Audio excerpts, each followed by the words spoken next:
I, Frederick Moa Yativakuno, being returning officer for Kampala Electoral District, pursuant to Parliamentary Elections Act 2005 as amended, declare Segirinya Mohammed duly nominated as a candidate to contest for election as Member of Parliament for Kawempe North Constituency, Kampala District. Congratulations.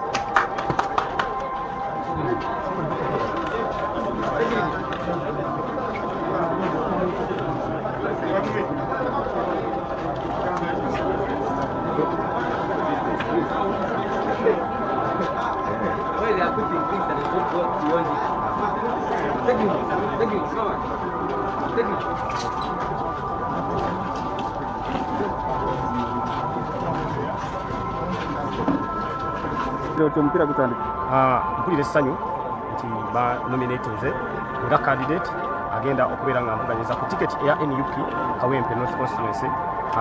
Olwaleero tukatwala nga akasiki embaga ya 2021 nga Honorable Robert Kyagulanyi Ssentamu afuuse naye candidate gwe bagenda okubeera nga banominating. Kitegeeza leero kasiki ate embaga nayo mugirindirire ejja.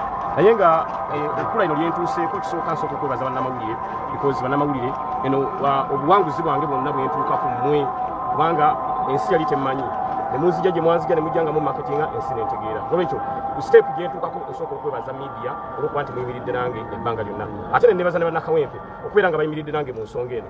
Naye abalala neebaza Uganda diaspora nabo bayimiridde nange mu nsonga eno ey'okulaba nga Segirinya mbako wentuuka.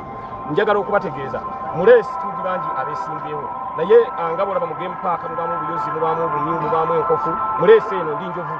Tebulaba nti n'abamu bensanze bano begenda okuvuganya nabo obwedda bayita mbufunzo okuba verifyinga mangu n'okuba nominati nga badduke kuba enjovu kasita etuuka omyu buba bulina kuweta nsonda kudduka misinde. Ngenda kukola Segirinya ngenda ekindeese nkimanyi kulwanirira abantu bange abanyigirizibwa. Eno wiini gye ngenda okutuukako mu Kawempe North, maama atunda gonja, maama atunda kasooli, maama atunda emboga, maama atunda ennyaanya anyigirizibwa. Eno wiini gye ngenda okutuukako nga akalu kano nkawangudde y'abantu abo abanyigirizibwa. Abantu bantungira nnyo during COVID-19 ng'abantu bali mu kalantiini bali ewaka tebalina kyakulya. Segirinya nenyimirirawo ku lw'omuntu wa wansi, nenyimirirawo ku lw'omuntu omunaku ng'ate abakulembeze bangi nnyo naye tebasobola kubeera nga balwanirira omuntu wa wansi.